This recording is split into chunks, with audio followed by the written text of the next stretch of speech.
ҳамвора аннулировать кардесиян айсари нав. Шумода мо хотиррасон мекунем ки танҳо аз Жуковский ба клуб рейсҳора махкам кардаиянд. Тамом. Ассалому алайкум ба ҳама тамошобинони барномаҳои Сорбон Сафаров. Тамошобинони азиз, ҳатман видеоро то охирша тамошо кунед, хабарҳои заруриро ба маълумоти шумо мерасонам ва баъдан дар идомаи барнома комментарияҳоро хонда ба саволҳотон ҷавоб мегардонам. Тамошобинони азизу гироми қадр, оли бисёри нафарат мумкин бигӯянд ки барои чи ачки мондагӣ, вале бисёри нафарат боз медонанд ки 3 рӯз пеш ма ҷарроҳии чашм доштам.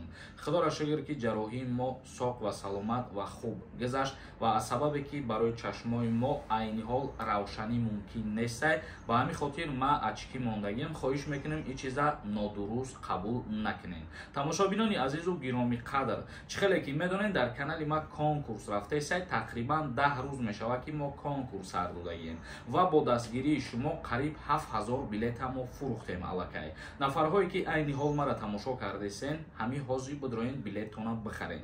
Нархи як дона билет 200 рублай. Номерои ватсапе ки дар рӯи экран мебинед, дар ҳамин номер картаи Сбербанк ҳастай.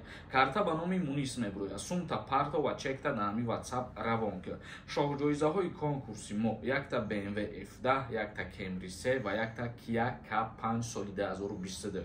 ҳаракат кунед, бидроен ба хотири дастгирӣ ва пешравии мо ҳозир яктаи билет бихарем. Хоб, мегзарем ба қисми мавзӯи асосӣ. Як чиза ба маълумоти ҳамаи шумо бирасонам. Чӣ хеле ки медонед, дар Федератсияи Русия рейдҳо рӯз то рӯз зиёд шудастанд ва рӯз то рӯз нафарҳое ки гражданствои российскиро гирифтасиянд, ҳамвора аннулировать кардасиянд айсари нав.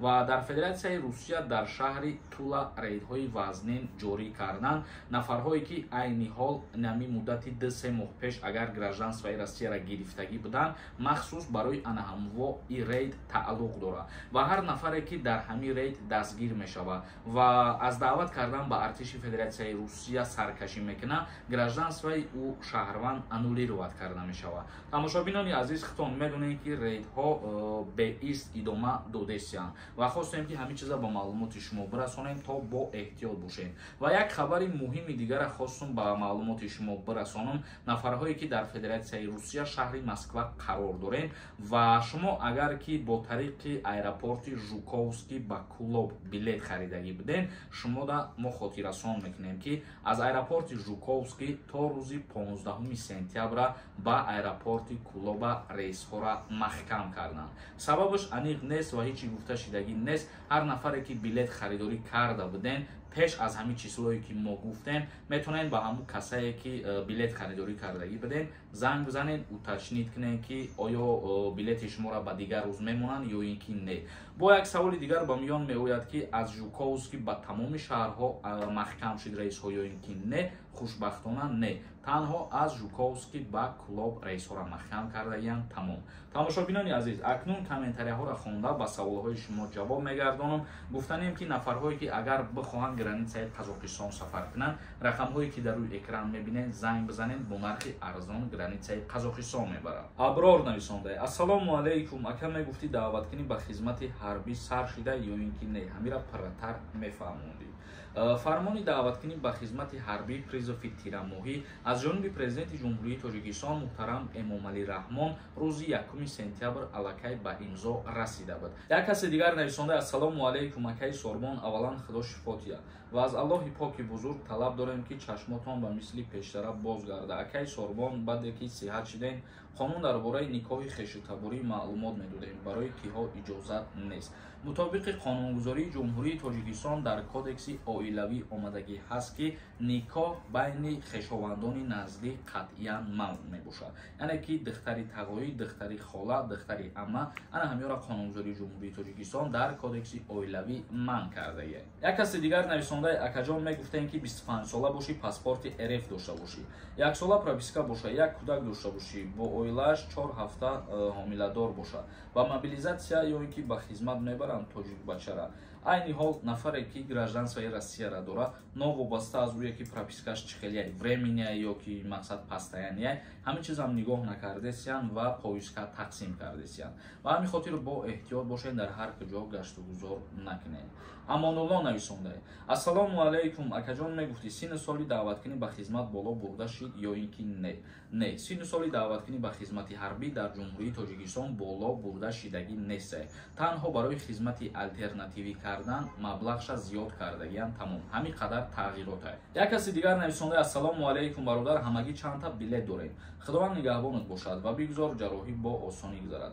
Ҳазоран бошагир ки ҷарроҳӣ паси сар шид ва бисёри нафарҳо оиди количествои билети конкурс савол метиҳанд. Нафарҳое ки шумо билет хариданиед, ҳамун рақамҳое ки ҳаст дар WhatsApp бинависонед, шумо салом бинависед, дар уҷа худаш автоматически ҳамаш меояд, информатсия ҳаст. Як каси дигар нависонда: ассалому алайкум бародар, дар бораи патенти ман мигратсиони 9 сентябрда буд мешавад, не ки патентим 14 октябр буд мешавад.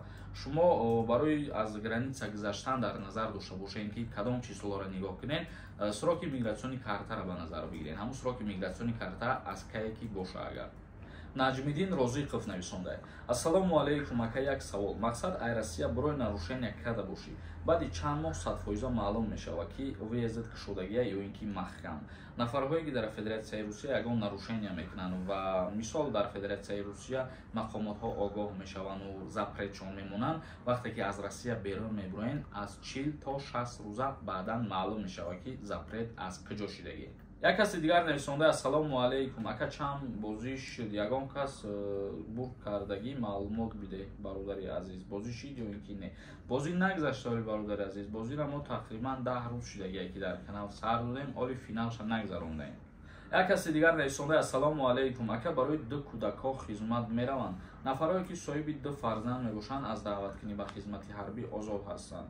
Як каси дигар нависонда: ассалому алайкум ака, мо дар Россия магистратура мехонам. Агар дар айни даъвати ҳарбӣ ба Тоҷикистон равон ба хизмат даъват мешавам ё ин ки не? Пешакӣ раҳмат. Вақте ки шумо дар дигар давлат таҳсил мекунед ва ба ҷумҳурии Тоҷикистон меоену вақти даъваткунӣ ба хизмат мебошад, шумо аз ҷое ки таҳсил мекунед якта маълумотнома мегиред, меоед ва аз хизмат озод мешавед. Бисёри нафарҳо дар комментарияи охирон видео ба мо суханҳои хуб нависонданд оиди ҷарроҳӣ кардан дигар чизҳо.